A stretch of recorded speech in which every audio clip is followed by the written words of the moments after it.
हम conditional statement पढ़ने वाले हैं, मैं बता रही थी। नाउ अब हम कंडीशनल स्टेटमेंट के आधार पे कुछ ऐसे स्टेटमेंट्स बना सकते हैं प्रोग्राम में, जहां एक कंडीशन के आधार पे, कंडीशन एक स्टेटमेंट है, वो कैसे बनाई जाएगी हम देखेंगे।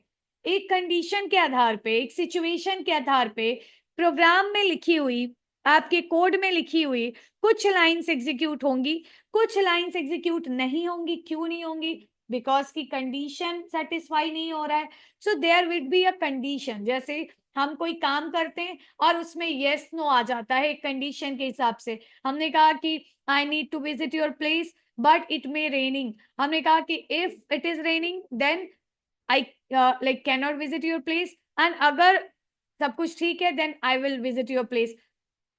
यहाँ पे क्या है कि मेरे दो टास्क हो सकते हैं। एक हो सकता है कि I will definitely visit your place, एक हो सकता है कि I may not.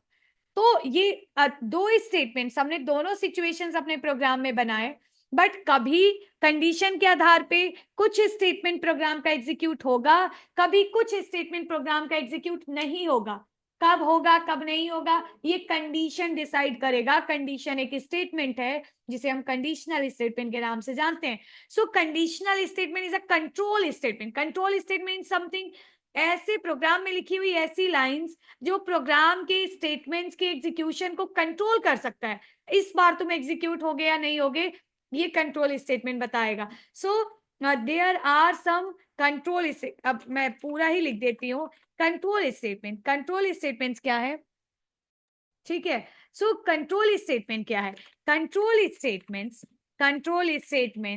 Are some statements of program, are some statements of program, statements of program that is used to, that is used to, that is used to control the execution of, that is used to control the execution of next given statement. जैसे अभी मैं पूछूं कि क्या इस programme में, इस programme के अंदर ये वाली लाइन एग्जीक्यूट होगी या नहीं होगी, इसका इन ऊपर वाली लाइन से कोई लेना देना है? कोई लेना देना नहीं है। ये वाला जो स्टेटमेंट है, ये जो स्टेटमेंट है वो जरूर एग्जीक्यूट होगा, ये जो स्टेटमेंट है जरूर एग्जीक्यूट होगा, ये जो स्टेटमेंट है जरूर एग्जीक्यूट। दैट मीन्स प्रोग्राम में लिखा हुआ हर स्टेटमेंट जरूर एग्जीक्यूट होगा। इसका ऊपर लिखे हुए नीचे लिखे हुए किसी भी स्टेटमेंट से कोई लेना देना नहीं है। एवरी स्टेटमेंट अपना इंडिविजुअल आउटपुट रखता है, अपना इंडिविजुअल काम रखता है, उस स्टेटमेंट से वो ऑपरेशन होगा, टास्क होगा।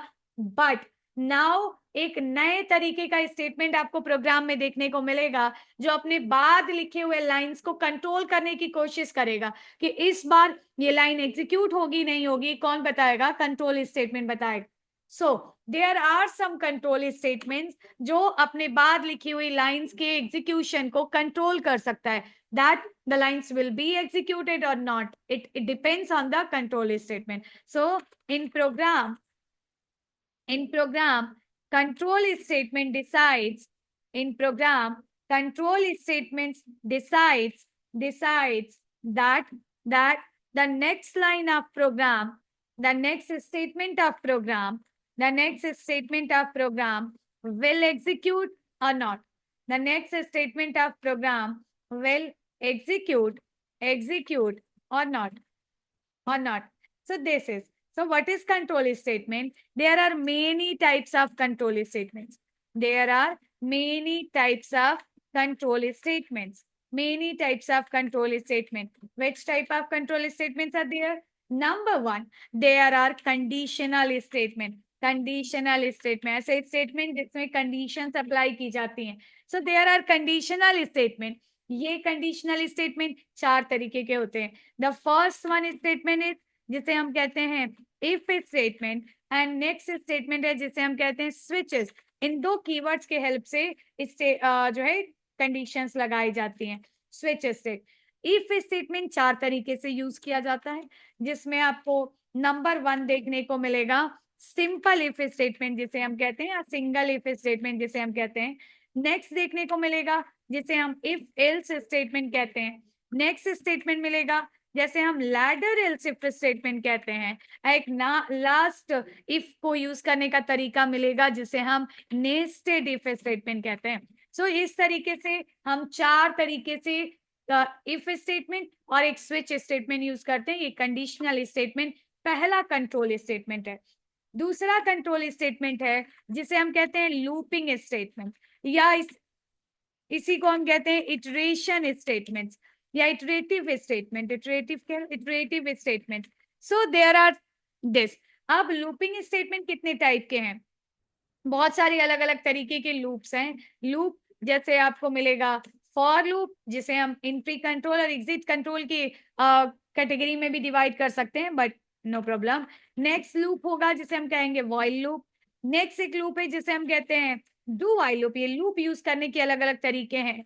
एक लूपिंग स्टेटमेंट है जिसे हम कहते हैं फॉर ईच लूप। ऐसा एक और स्टेटमेंट आपको मिलेगा जिसे हम कहते हैं ब्रांचिंग स्टेटमेंट, या इसे हम कहते हैं ट्रांसफर स्टेटमेंट। और इस तरीके के कुछ स्टेटमेंट्स आपको मिलेंगे जिसमें yes, so there are branching statements. Branching statement किस किस टाइप के होते हैं? सो ब्रांचिंग स्टेटमेंट है हमारे पास ब्रेक इज अ कीवर्ड, जिसे हम ब्रांचिंग स्टेटमेंट या ट्रांसफर स्टेटमेंट कहते हैं। नेक्स्ट इज कंटिन्यू, जिसे हम ब्रांचिंग स्टेटमेंट या ट्रांसफर स्टेटमेंट कहते हैं। नेक्स्ट इज रिटर्न, जिसे हम ब्रांचिंग स्टेटमेंट या ट्रांसफर स्टेटमेंट कहते हैं। सो इस तरीके से बहुत सारे कंट्रोल स्टेटमेंट्स हैं जो बहुत सारे तरीके से, अलग अलग तरीके से प्रोग्राम में यूज किए जाते हैं। इन सभी का काम क्या है? इन सभी का काम है अपने बाद लिखी हुई लाइंस को कंट्रोल करना, that the next line will be execute और नॉट।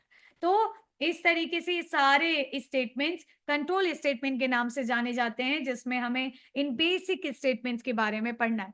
सो कल से हम स्टार्ट करेंगे कंडीशनल स्टेटमेंट और हम आपको कुछ इनके बारे में बातें बताएंगे।